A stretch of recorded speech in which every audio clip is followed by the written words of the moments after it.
السلام عليكم ورحمة الله وبركاته. بسم الله الرحمن الرحيم. الحمد لله رب العالمين، الصلاة والسلام على رسول الأمين وعلى آله وأصحابه أجمعين، أما بعد. يا أيها الذين آمنوا اتقوا الله حق تقاته ولا تموتن إلا وأنتم مسلمون. رب اشرح لي صدري ويسر لي أمري واحلل عقدة من لساني يفقهوا قولي. പ്രിയപ്പെട്ട സത്യവിശ്വാസികളെ, വിശുദ്ധ ഖുർആനിൽ യാ അയ്യുഹല്ലദീന ആമനു എന്ന് ആരംഭിക്കുന്ന ആയത്തുകളുടെ തഫ്സീറിൽ അടുത്ത ആയത്ത് സൂറത്തുൻ നൂറിലെ 27-ാമത്തെ ആയത്താണ്.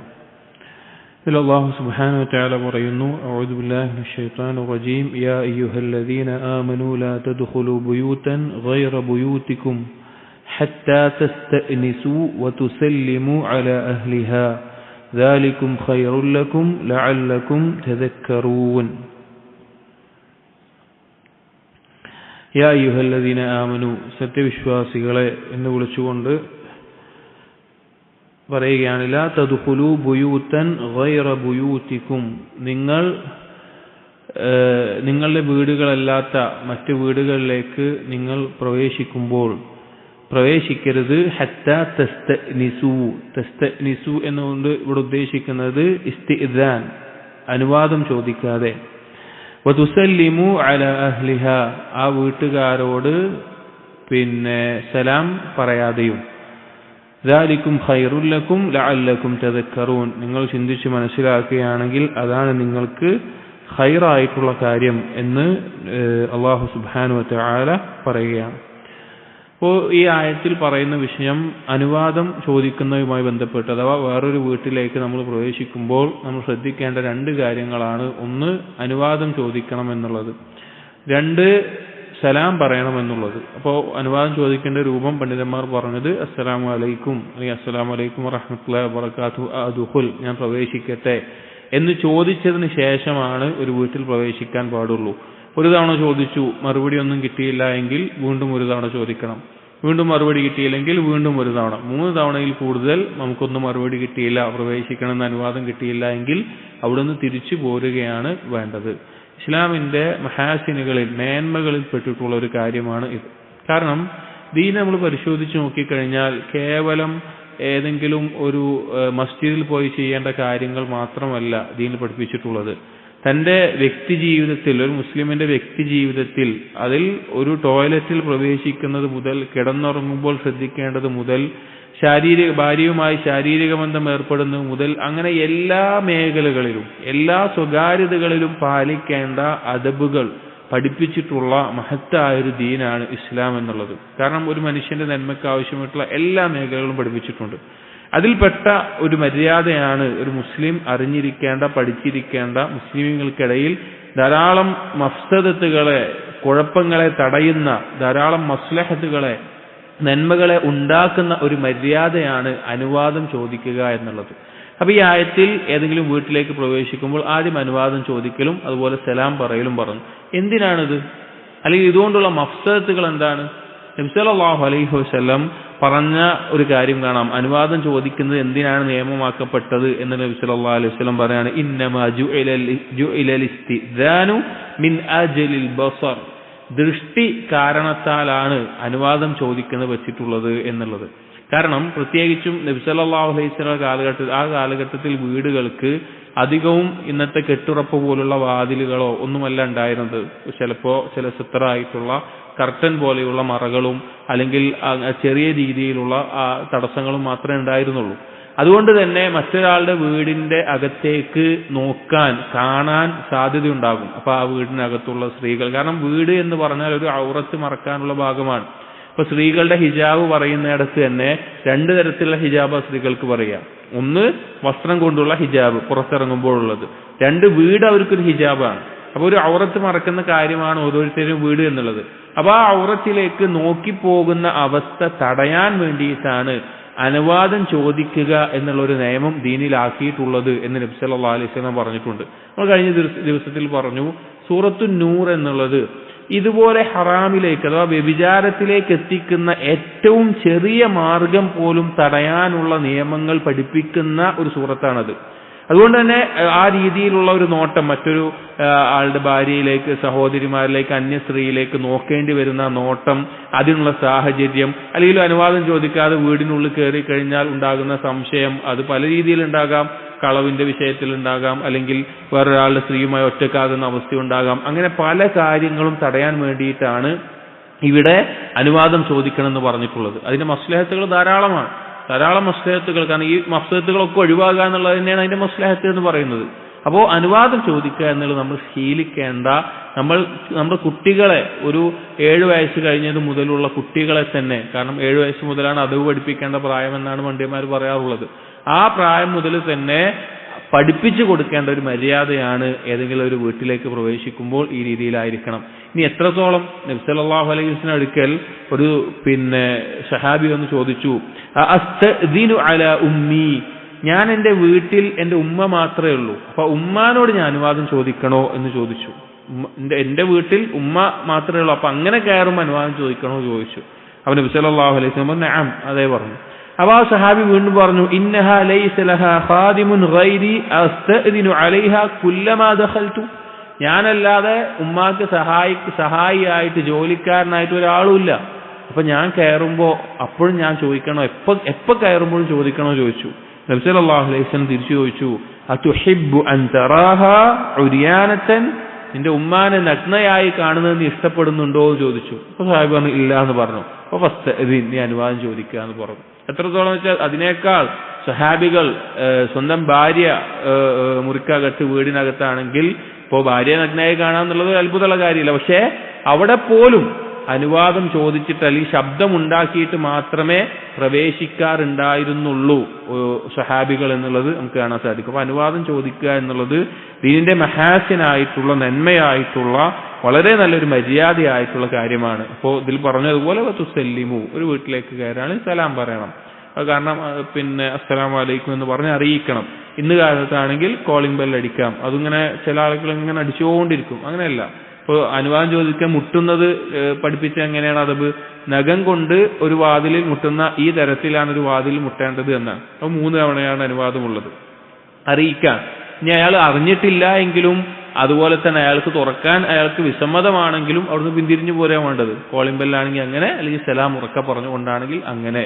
അപ്പോൾ ഇത് ഒരുപാട് മഫ്സദത്തുകളെ തടയാനുള്ള ഒരു മര്യാദയാണ് അനുവാദം ചോദിച്ച് വീട്ടിൽ കയറുക. ഇനി സ്വന്തം വീട്ടിലാണെങ്കിലും ഈ ഒരു രീതി നമ്മൾ പഠിച്ചു. വേറെ ആളുകളുള്ള ഒരു സന്ദർഭം ഉണ്ടാകും, നമ്മുടെ വീട്ടിൽ നമ്മുടെ ഉമ്മാരും സഹോദരിമാരും എല്ലാവരും ഉണ്ടാകുന്നുണ്ടാവും. അപ്പൊ എപ്പോഴാണെങ്കിലും വീട്ടിൽ കയറുമ്പോൾ, സ്വന്തം വീട്ടിൽ കയറുമ്പോൾ അറിയിക്കലാണ്, അനുവാദം ചോദിക്കലല്ല, അറിയിക്കലാണ്. ഞാൻ വന്നിട്ടുണ്ട്, ഞാൻ കയറുന്നുണ്ട് എന്ന് അറിയിക്കുന്നതാണ് അവിടെ ഉദ്ദേശം. മറ്റൊരാളുടെ വീട്ടിൽ തീർച്ചയായിട്ടും അനുവാദമുണ്ടെങ്കിൽ മാത്രമാണ് പ്രവേശിക്കാൻ പാടുള്ളൂ.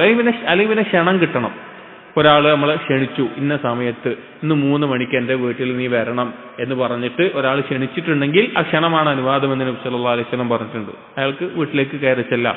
അത് സൂക്ഷ്മതയ്ക്ക് വേണമെങ്കിൽ അനുവാദം ചോദിക്കാം, പക്ഷെ ആ ക്ഷണം അവിടെ ഇന്ന സമയത്ത് വരണമെന്ന് പറഞ്ഞിട്ടുണ്ടെങ്കിൽ അത് അയാൾക്ക് പ്രവേശിക്കാവുന്ന സമയമാണ് എന്നാണ് അതിന്റെ ഉദ്ദേശം. അതുമായി ബന്ധപ്പെട്ട് ആദാബുകളുടെ കിതാബുകളിൽ ധാരാളം ചർച്ചകൾ അനുവാദം ചോദിക്കുന്നതുമായി ബന്ധപ്പെട്ട് പണ്ഡിതന്മാർ ചർച്ച ചെയ്തിട്ടുണ്ട്.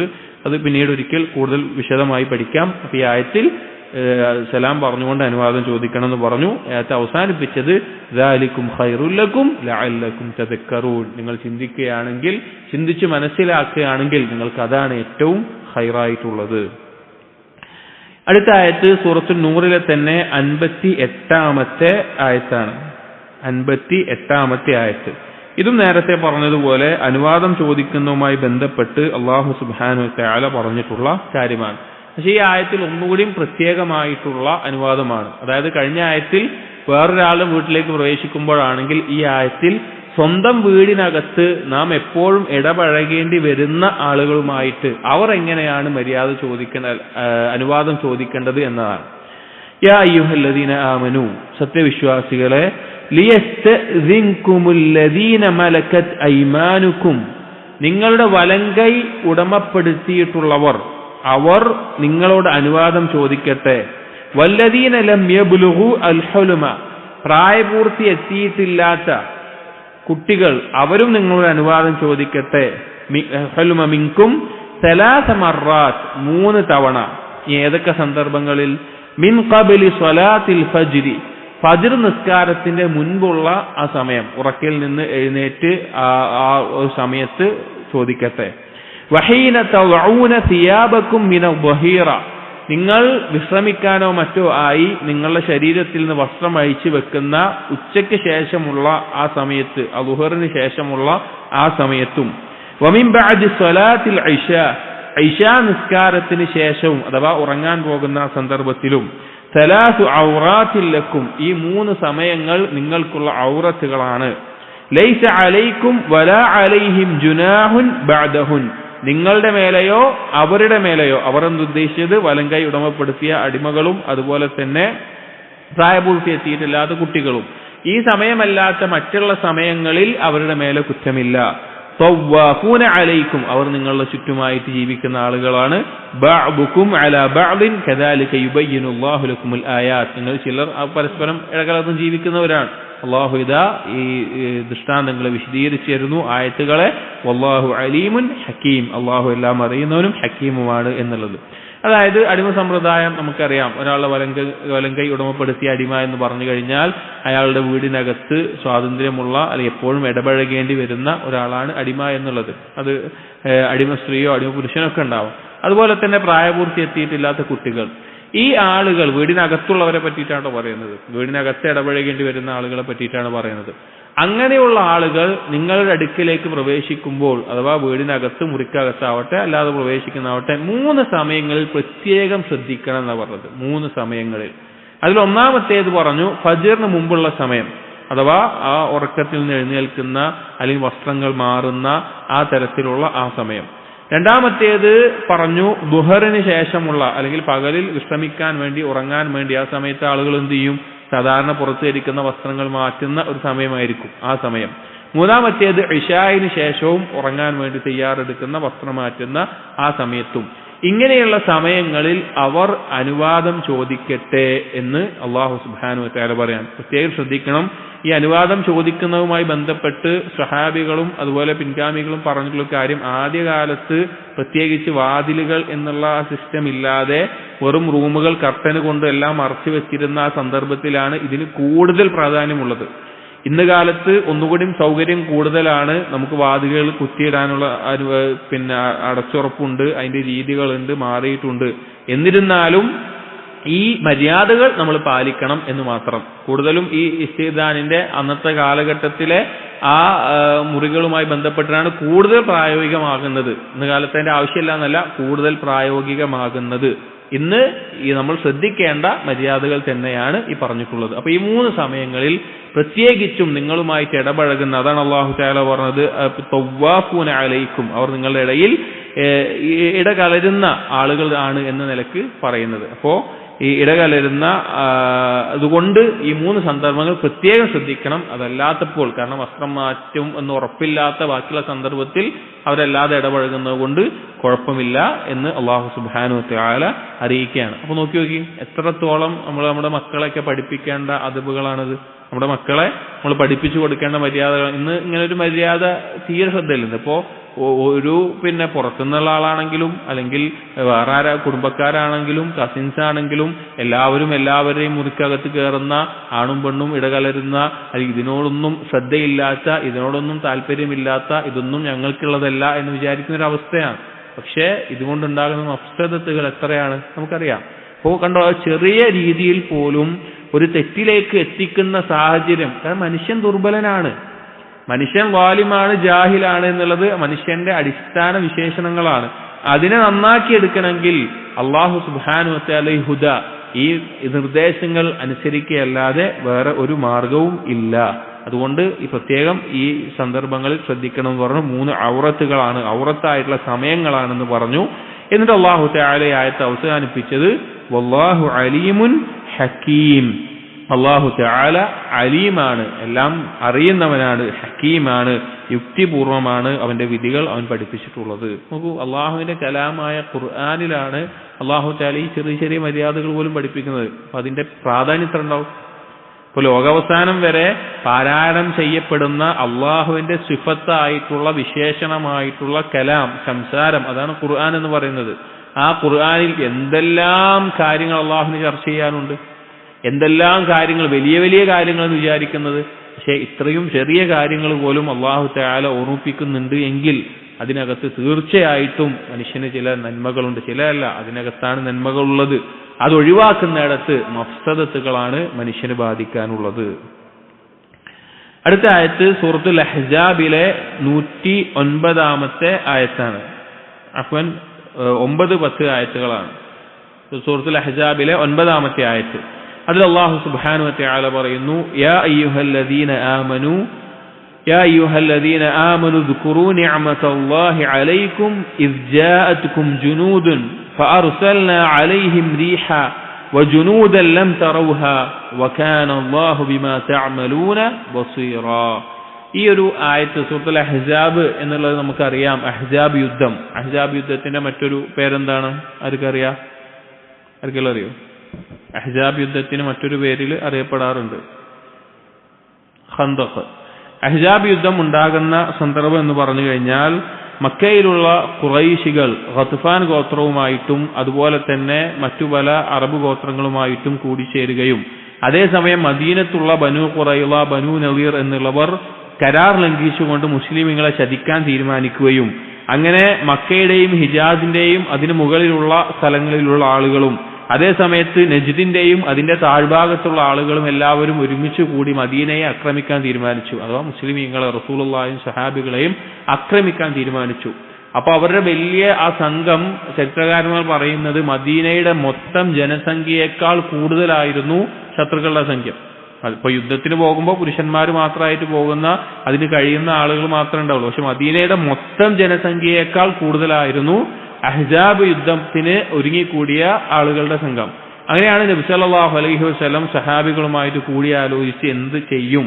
അങ്ങനെ സൽമാൻ അൽ ഫാരിസി റളിയല്ലാഹു അൻഹു നമുക്കൊരു കിടങ്ങ് കുഴിച്ച് അവർക്ക് എത്താനുള്ള മാർഗം തടയാം എന്ന നിലയ്ക്കെല്ലാം തീരുമാനിക്കുകയും കിടങ്ങ് കുഴിക്കുകയും അതിനപ്പുറത്ത് അബൂ സുഫിയാനും കൂട്ടരും എല്ലാം കിടങ്ങിന്റെ അപ്പുറത്ത് എത്ര ദിവസമാണെന്ന് ഓർമ്മയില്ല, കുറച്ച് ദിവസം തങ്ങുകയും ടെന്റ് കെട്ടി തങ്ങുകയൊക്കെ ചെയ്തു. ഇതിന്റെ ഇടയിൽ പല കാര്യങ്ങൾ അങ്ങോട്ടും ഇങ്ങോട്ടും ഉണ്ടായിട്ടുണ്ട്. അതേസമയം മദീനയിൽ ധാരാളം കഷ്ടപ്പാടും ദാരിദ്ര്യമൊക്കെ ഉണ്ടായിരുന്ന നബി സല്ലല്ലാഹു അലൈഹി വസല്ലം വയറ്റിൽ കല്ല് കെട്ടിക്കൊണ്ട് അവിടെ കിടങ്ങ് കുഴിച്ച ചരിത്രമൊക്കെ നമുക്ക് കേട്ടിട്ടുണ്ട്.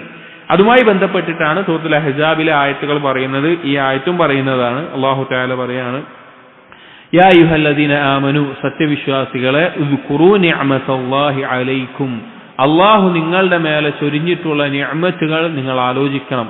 ഏത് നിഅമത്തായിക്കോട്ടെ, ആയത്ത് പ്രത്യേകമായി ഉദ്ദേശിച്ചാണെങ്കിലും പൊതുവായിട്ടുള്ള അർത്ഥത്തിലാണ്. എല്ലാ നിഅമത്തുകളും നമ്മൾ ശരിക്കും ആലോചിക്കണം.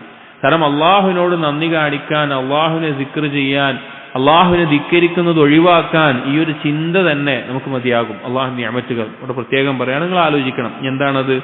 ഇദ് ജാഅത്കും ജുനൂദുൻ, നിങ്ങളുടെ നേരെ സൈന്യം വന്നപ്പോൾ, അഥവാ അഹ്സാബ് യുദ്ധത്തിന് ഈ കൂട്ടരെല്ലാവരും ഒരുമിച്ച് കൂടിക്കൊണ്ട് പുറത്തു നിന്നും അകത്തു നിന്ന് ബനു ഖുറൈള, ബനു നളീർ എന്നുള്ള ജൂതഗോത്രങ്ങൾ ചതിച്ച് അകത്തു നിന്നും മുസ്ലിമീങ്ങളെ ആക്രമിക്കാൻ വന്ന സമയം, അങ്ങനെ സൈന്യം വന്ന സന്ദർഭം, ഫർസൽനാ അലൈഹിം റീഹ, അവരുടെ നേരെ നാം ഒരു കാറ്റിനെ അയച്ചു, വജുനൂദൻ ലം തറൗഹ, നിങ്ങൾ കണ്ടിട്ടില്ലാത്തൊരു സൈന്യത്തെയും നാം അയച്ചിട്ടുണ്ട്, വകാന അല്ലാഹു ബിമാ തഅമലൂന ബസീറ, നിങ്ങൾ പ്രവർത്തിക്കുന്നത് അള്ളാഹു നോക്കിക്കാണുന്നവനായിരുന്നു. കാരണം ആ യുദ്ധത്തിന് ഈ ആളുകൾ ഒരുമിച്ച് വന്ന സന്ദർഭത്തിൽ ശരിക്കും മുസ്ലിമീങ്ങൾ ഭയപ്പെട്ടു പോയിട്ടുണ്ട്. കാരണം മുസ്ലിമീങ്ങളുടെ കയ്യിൽ ഒന്ന് ഭക്ഷണമില്ല, ജീവൻ നിലനിർത്താനുള്ള സൗകര്യം തന്നെയല്ല, ആയുധങ്ങൾ കുറവ്, ആ രീതിയിലുള്ള സമയത്താണ് ഇവർ വരുന്നത്. അപ്പൊ അത്രയും ആളുകൾ ഒരുമിച്ച് ആക്രമിക്കാൻ വരിക എന്ന് കേട്ടപ്പോൾ തന്നെ അല്ലാഹു തആല തൊട്ടടുത്ത ആയത്തിൽ പറയാണ്, ഇദ് ജാഊകും മിൻ ഫൗഖികും വമിൻ അസ്ഫല മിൻകും, മദീനയുടെ ചുറ്റുഭാഗത്തുള്ള എല്ലാ ഭാഗത്തു നിന്നും വന്നിട്ടുണ്ട്. വഇദ് ജാഗത്തിൽ അബ്സാർ, കണ്ണുകൾ തെറ്റിപ്പോയി പേടി കൊണ്ട്, വബലഗത്തിൽ ഖുലൂബുൽ ഹനാജിർ, പേടി കാരണത്താൽ നിങ്ങളുടെ കൽബുകൾ തൊണ്ടയിൽ എത്തുന്ന അവസ്ഥയുണ്ടായി. കാരണം പേടിയുടെ ഒരു ആഴം അറിയിക്കുകയാണ്. വതബുന്നൂന ബില്ലാഹി ദുനൂന, നിങ്ങൾ ചിന്തിച്ചു പോയി അള്ളാഹുവിനെ കുറിച്ചുള്ള ചിന്തകൾ, അഥവാ ഇതിന് രക്ഷ ഉണ്ടാവൂല, ഇതിലൂടെ നശിച്ചു പോകുമോ എന്ന് പേടിച്ചു പോകുന്ന ഒരു അവസ്ഥ സന്ദർഭത്തിൽ ഉണ്ടായിട്ടുണ്ട്. അത്രയും ഭയപ്പാടുണ്ടായിട്ടുണ്ട്. അപ്പൊ ആ സമയത്ത് അള്ളാഹു സുബ്ഹാനഹു വ തആല എങ്ങനെ അവരെ സഹായിച്ചെന്നറിയോ? കാരണം മുനാഫിഖീങ്ങളൊക്കെ തെറ്റിപ്പോയി. മുനാഫിഖുകൾ പറഞ്ഞു, നമ്മൾ പെട്ടുപോയി, ഇതെന്താണ് മുഹമ്മദ് എന്ത് വാഗ്ദാനം ചെയ്തിട്ടുള്ളത്?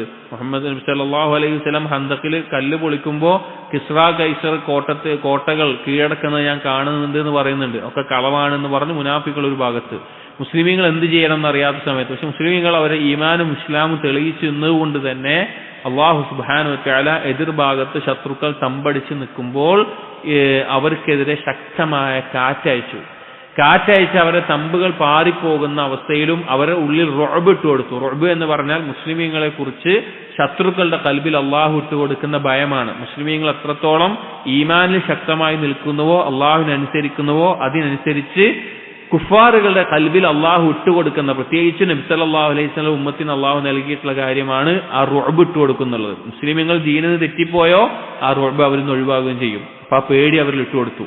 പിന്നെ കാണാത്ത സൈന്യങ്ങൾ, അത് മലക്കുകളായിരിക്കാം, ബദറിലെ പോലെ, അങ്ങനെ അയച്ച് അവർ പേടിച്ച്, ആ സൈന്യം മൊത്തം പേടിച്ച് പിന്മാറി ഓടിപ്പോകുന്ന അവസ്ഥയാണ് അവിടെ ഉണ്ടായിട്ടുള്ളത്. അപ്പൊ അത് അള്ളാഹുവിന്റെ മഹത്തായ നിഅമത്താണ്. അത് നിങ്ങൾ ആലോചിക്കണം എന്ന് അള്ളാഹു സുബ്ഹാനഹു വ തആല സഹാബികളെ പ്രത്യേകം ഓർമ്മപ്പെടുത്തുകയാണ്. ഇത് നമ്മുടെ ജീവിതത്തിലൊക്കെ നമ്മൾ പാലിക്കേണ്ട, നമ്മൾ ചിന്തിക്കേണ്ട ഒരു ചരിത്രമാണ് അഹ്സാബ് യുദ്ധം എന്നുള്ളത്. കാരണം നമ്മൾ നമ്മുടെ ദീനിൽ ഇപ്പോൾ നബി സല്ലല്ലാഹു അലൈഹി വസല്ലമയും സഹാബികൾ നിൽക്കുമ്പോൾ, സഹാബികളെ സൈന്യത്തെ കണ്ടപ്പോൾ അല്ലാഹു സുബ്ഹാനഹു വ തആല സൂറത്തുൽ അഹ്സാബിൽ തന്നെ പറയുന്നുണ്ട്, ഫലമ്മാ റഅഉൽ മുഅ്മിനൂന അഹ്സാബ എന്താ തുറക്കാൻ അല്ലേ, ഖാലു ഹാദാ മാ വഅദന അല്ലാഹു വറസൂലുഹു വസദഖ അല്ലാഹു വറസൂലുഹു വമാ സാദഹും ഇല്ലാ ഈമാനം വതസ്ലീമ. അവരെ ഈമാനും തസ്ലീമും വർദ്ധിക്കുകയാണ് ചെയ്തത്. കാരണം ശത്രുക്കൾ വന്നപ്പോൾ മുനാഫിഖീങ്ങൾ പറഞ്ഞു, ഇതാ മുഹമ്മദ് പറഞ്ഞതൊക്കെ കളവാണ്, കിസ്റ കൈസർ കൊട്ടാരം ഇതൊക്കെ കളവാണെന്ന് പറഞ്ഞിട്ട് കളവാക്കി. പക്ഷെ മുഅ്മിനീങ്ങൾ പറഞ്ഞു അള്ളാഹ് റസൂൽ ഇത് പറഞ്ഞതാണ്, ശത്രുക്കൾ ഇങ്ങനെ വരും എന്നുള്ളത്. അള്ളാഹ് റസൂലും പറഞ്ഞത് സത്യമാണ് എന്ന് പറഞ്ഞിട്ട് അവരെ ഈമാനും ഇസ്ലാമും വർദ്ധിച്ചു എന്നാണ് പറയുന്നത്. അത് വർദ്ധിച്ചുകൊണ്ട് തന്നെ അള്ളാഹു യുദ്ധം ആവശ്യമില്ലാത്ത രീതിയിൽ, ഒരു യുദ്ധത്തിന്റെ ആവശ്യമില്ലാത്ത രീതിയിൽ ശത്രുക്കൾ ആട്ടി ഓടിച്ചിട്ടുണ്ട്. അപ്പൊ ജീവിതത്തിലൊക്കെ അള്ളാഹു തആല നമ്മൾ ചില പരീക്ഷണങ്ങളിൽ ഓരോ ഘട്ടത്തിൽ കൊണ്ടുപോയി നിർത്തും. അവിടെ നമ്മൾ തെളിയിച്ചു കൊടുക്കേണ്ടത് നമ്മൾ അള്ളാഹിനെ അനുസരിക്കുന്നവരാണ്, അള്ളാഹുവിന്റെ വിശ്വാസം പൂർത്തീകരിക്കുന്നവരാണ് എന്നാണ്. അത് തെളിയിക്കുന്നുണ്ടോ? നമ്മൾ വിചാരിക്കാത്ത രീതിയിൽ അള്ളാഹു സുബ്ഹാനഹു വ തആല സഹായം വന്നെത്തുക. എത്രയോ ചരിത്രങ്ങൾ ഖുർആനിലൂടെ അള്ളാഹു അറിയിക്കുന്നുണ്ട്. അഹ്സാബ് യുദ്ധത്തിലും അങ്ങനെയാണ്. അത് അള്ളാഹുവിന്റെ നിഅമത്താണ്, അത് നിങ്ങൾ ഓർക്കണം എന്ന് മുസ്ലിമീങ്ങളോട് അള്ളാഹു സുബ്ഹാനഹു വ തആല മുഅ്മിനീങ്ങളെ വിളിച്ച് പ്രത്യേകം ഓർമ്മപ്പെടുത്തുകയാണ്. അഹ്സാബ് യുദ്ധത്തിന്റെ ചരിത്രമൊക്കെ സഹിയായിട്ടുള്ള ഏതെങ്കിലും ചരിത്ര ഗ്രന്ഥങ്ങളൊക്കെ വായിച്ച് പഠിക്കണം. അല്ലെങ്കിൽ സൂറത്തുൽ അഹ്സാബിന്റെ നല്ലൊരു തഫ്സീർ വായിച്ചു നോക്കിയാൽ തന്നെ ആ ചരിത്രം ആഴത്തിൽ മനസ്സിലാക്കാൻ സാധിക്കും. അല്ലെങ്കിൽ നബി സല്ലല്ലാഹു അലൈഹി വസല്ലം സീറയുടെ ദർസുകൾ നമ്മുടെ ഉസ്താദുമാരുടെ അടുത്തൊക്കെ കേട്ടാൽ അഹ്സാബ് യുദ്ധം ശരിക്കും നമ്മൾ ചിന്തിക്കേണ്ട ഒരു ചരിത്രമാണ്. അടുത്ത ആയത്ത് സൂറത്തുൽ അഹ്സാബിലെ തന്നെ 41-ാമത്തെ ആയത്താണ്. അല്ലാഹു സുബ്ഹാനഹു വ തആല പറഞ്ഞു, യാ അയ്യുഹല്ലദീന ആമനൂ, മുഅ്മിനീങ്ങളെ, ഉദ്കുറുല്ലാഹ ദിക്റൻ കസീറാ, നിങ്ങൾ അള്ളാഹുവിനെ ഓർക്കുക, ധാരാളമായി ഓർക്കുക എന്നുള്ളത്. സഹോദരങ്ങളെ, നമുക്ക് ദീനിൽ നിയമമാക്കിയിട്ടുള്ള എല്ലാ ഇബാദത്തുകളും എല്ലാ അഅ്മാലുകളും അതിന്റെ ഒക്കെ ലക്ഷ്യം എന്ന് പറഞ്ഞാൽ അള്ളാഹുവിനെ ഓർക്കലാണ്. അപ്പൊ നബി സല്ലല്ലാഹു അലൈഹി വസല്ലമയോട് ഒരാൾ വന്ന് ചോദിച്ചു, അയ്യുസ്സായിമീന അഅ്ളമു അജ്റൻ, അല്ലെങ്കിൽ അയ്യുൽ മുജാഹിദി അഅ്ളമു അജ്റൻ, ഏത് നോമ്പുകാരനാണ് ഏറ്റവും പ്രതിഫലമുള്ളത്, ഏത് ജിഹാദ് ചെയ്യുന്നവനാണ്, ഏത് നിസ്കാരക്കാരനാണ് ഒക്കെ ചോദിച്ചു. അവൻ നബി സല്ലല്ലാഹു അലൈഹി വസല്ലം അപ്പോഴൊക്കെ മറുപടി പറഞ്ഞു, അക്സറുഹും ലില്ലാഹി ദിക്റ, അതിലാരാണോ അള്ളാഹുവിനെ ഏറ്റവും കൂടുതൽ ഓർക്കുന്നത് അവനാണെന്ന് പറഞ്ഞു. കാരണം അള്ളാഹുവിനെ ഓർക്കുക എന്നുള്ളത് നിലനിർത്താനാണ് എല്ലാ ഇബാദത്തും. നിസ്കാരമാവട്ടെ, നോമ്പാവട്ടെ, തവാഫ്, അതുപോലെ തന്നെ സഅയ്, ജംറയിൽ കല്ലെറിയൽ, ഇതൊക്കെ പ്രത്യേകം ഇഖാമത്ത് ദിക്രില്ല എന്ന് നബി സല്ലല്ലാഹു അലൈഹി വസല്ലം പറഞ്ഞിട്ടുണ്ട്. അപ്പൊ അള്ളാഹുവിനെ ഓർക്കാൻ വേണ്ടിയിട്ടാണ് നമുക്ക് ഈ ഇബാദത്തുകൾ വെച്ചിട്ടുള്ളത്. വെറുതെ ബാഹ്യമായി ചെയ്യുക എന്നുള്ളത് മാത്രമല്ല, ഇതിൽ അള്ളാഹുവിന്റെ ഓർമ്മ ഉണ്ടാവണം. അതിനു പുറമെ രാവിലെയുള്ള അദ്കാറുകൾ, വൈകുന്നേരമുള്ള അദ്കാറുകൾ, നിസ്കാരത്തിന് ശേഷമുള്ളത്, കിടന്നുറങ്ങുമ്പോഴുള്ളത്, അതല്ലാതെ പൊതുവായിട്ടുള്ള തസ്ബീഹ്, തഹ്മീദ്, തഹ്ലീൽ, തക്ബീർ, ഹൗഖല, അങ്ങനെ തുടങ്ങിയിട്ടുള്ള ദിക്റുകൾ, അള്ളാഹുവിനെ ഓർക്കുന്ന ഈ കാര്യങ്ങൾ ധാരാളമായി നമ്മുടെ ജീവിതത്തിൽ ഉണ്ടാകണം. കാരണം നാളെ പരലോകത്ത് ഒരു വ്യക്തി അവൻ ഖേദിക്കും, അള്ളാഹുവിനെ ഓർക്കാത്ത നിമിഷങ്ങൾ അവന്റെ ജീവിതത്തിൽ കടന്നുപോയല്ലോ എന്നാലോചിച്ച് അവൻ ഖേദിക്കും. ഇനി ഓർക്കുന്നതിന്റെ ഫضലുകളോ ദിക്റിന്റെ ഫضലുകളോ ധാരാളമാണ്. അത് കൂടുതൽ സൽക്കർമ്മങ്ങൾക്ക് നമുക്ക് പ്രേരണയേകും, അത് നമുക്ക് എളുപ്പമാക്കും, അള്ളാഹുവിന്റെ ഇഷ്ടം നേടിത്തരും, അള്ളാഹുവിനെ അറിയാൻ സാധിക്കും. ഹറാമായ സംസാരങ്ങളിൽ നിന്ന് നാവിന് സുരക്ഷിതമേകും. സ്വർഗത്തിൽ ചെടികൾ നടും. ഓരോ തസ്ബീഹും ഓരോ തഹ്മീദും സ്വർഗത്തിൽ ചെടികൾ നടുന്നതാണ്. അങ്ങനെ ധാരാളം മഹത്വം ദിക്റുകൾക്കുണ്ട്. അപ്പോൾ അല്ലാഹു തആല പ്രത്യേകം കൽപ്പിച്ചിട്ടുള്ള കാര്യമാണ് യാ അയ്യുഹല്ലദീന ആമനൂ ഉസ്കുറുല്ലാഹ ദിക്റൻ കസീറ. നമ്മൾ ആലോചിച്ച് നോക്കണം. നമ്മൾ ഇപ്പോൾ പൊതുവായിട്ട് പറയുന്നൊരു കാര്യം മൻ അഹബ്ബ ഷൈഅൻ അക്സറ ദിക്റ. ഒരാൾ ആരെയാണോ ഏറ്റവും കൂടുതൽ ഇഷ്ടപ്പെടുന്നത് അവനെക്കുറിച്ചായിരിക്കും ഏറ്റവും കൂടുതൽ ചിന്തിക്കുക, അവരെ പറ്റിയായിരിക്കും കൂടുതൽ അവൻ സംസാരിക്കുക. നമ്മൾ സ്വയം പരിശോധിച്ച് നോക്കണം. നമുക്ക് ആരോടാണ് ഏറ്റവും ഇഷ്ടമുള്ളത്? ഏറ്റവും കൂടുതൽ നമ്മൾ ആരാണോ ഓർക്കുന്നത്, ആരെ പറ്റിയാണോ പറയുന്നത്, അവനാണ് നമുക്ക്, അല്ലെങ്കിൽ അവരാണ് നമുക്ക് ഏറ്റവും ഇഷ്ടപ്പെട്ടത്. അപ്പൊ അള്ളാഹു ആയിരിക്കണം ആ സ്ഥാനത്ത് നമുക്ക് ഉണ്ടാവേണ്ടത്. ഏത് സമയത്തും നമ്മുടെ കൽബിൽ അള്ളാഹുവിനെ കുറിച്ച്, ആരാണ് നമ്മുടെ കൽബ് പിടിപ്പിക്കുന്നത്, ആർക്കു വേണ്ടിയാണ് കൽബ് പിടിക്കുന്നത്, ആരാണ് അതിനെ നിയന്ത്രിക്കുന്നത്, അവനെ കുറിച്ച് ഓർക്കാതെ എങ്ങനെയാണ്? അപ്പൊ അള്ളാഹുവിനെ ഓർക്കുക എന്നുള്ളതാണ് ദീനിന്റെ എല്ലാ കർമ്മങ്ങളുടെയും കാമ്പ്, അതിന്റെ ലക്ഷ്യം, അതിന്റെ റൂഹ എന്ന് പറയുന്നത്. അപ്പൊ നിസ്കരിക്കുമ്പോൾ അള്ളാഹുവിനെ ഓർക്കണം, നോമ്പ് വെൽക്കുമ്പോൾ അള്ളാഹുവിനെ ഓർക്കണം, സദഖ കൊടുക്കുമ്പോൾ അള്ളാഹുവിനെ ഓർക്കണം. അല്ലാതെയുള്ള ദിക്റുകളിൽ നാവ് കൊണ്ട് മാത്രമല്ല കൽബ് കൊണ്ടും അള്ളാഹുവിനെ കുറിച്ചുള്ള ദിക്ർ നിലനിർത്തണം. അത് ധാരാളമായിരുന്നു. ദിക്റൻ കസീറ. അതിനൊരു കുറവും വരുത്തേണ്ട ആവശ്യമില്ല. എത്ര മതി എന്നുള്ളതല്ല, അത് എത്ര കൂടിയാലും അതിനൊരു കുറവും വരാൻ പോകുന്നില്ല. കാരണം നാളെ സ്വർഗത്തിൽ മുന്നിടുന്ന ആളുകൾ അള്ളാഹുവിന് ധാരാളമായി ദിക്ർ ചെയ്യുന്നവരാണ്. അതിന്റെ ഫദ്ലുകൾ ധാരാളമുണ്ട്, ധാരാളം. നമ്മളൊരു ദർസിൽ ഇബ്നു ഖയ്യിം റഹിമഹുള്ളാഹുടെ അൽ വാബിലുസ് സയ്യിബ് എന്നുള്ള കിതാബ് തന്നെ അത് നിത്യജീവിതത്തിലുള്ള അദ്കാറുകൾ പറയുന്നുണ്ട്. അതിന്റെ ആദ്യ ഭാഗത്ത് മുഴുവൻ ദിക്റിന്റെ ഫദ്ലാണ്. 73ഓളം 75 നമ്മളോട് ഒരു ദർസിൽ പറയുകയുണ്ടായി. അത്രത്തോളം മഹത്വം ദിക്റുകൾക്കുണ്ട്. അത് നമ്മുടെ ഇബാദത്തുകൾക്ക് നിർബന്ധമായി ഉണ്ടാകേണ്ടതാണ്. എന്നാൽ മാത്രമാണ് ആ ഇബാദത്തുകൾ പരിപൂർണമാവുകയുള്ളൂ. അതല്ലാതെയും അള്ളാഹുവിനെ കുറിച്ച് ധാരാളം ഓർക്കാൻ, നാവ് കൊണ്ടും കൽബ് കൊണ്ടുമെല്ലാം ഓർക്കാൻ നമ്മൾ പരിശ്രമിക്കണം. അല്ലാഹു തആല അവനെ ഓർക്കുന്ന യഥാർത്ഥ അടിമകളിൽ നമ്മെ ഉൾപ്പെടുത്തുമാറാകട്ടെ. സുബ്ഹാനക്കല്ലാഹുമ്മ ബിഹംദിക് അഷ്ഹദു അൻ ലാ ഇലാഹ ഇല്ലാ അൻത അസ്തഗ്ഫിറുക വഅതൂബു ഇലൈക് വസല്ലല്ലാഹു അലാ നബിയിനാ മുഹമ്മദിൻ വഅലാ ആലിഹി വഅസ്ഹാബിഹി അജ്മഈൻ വൽഹംദുലില്ലാഹി റബ്ബിൽ ആലമീൻ.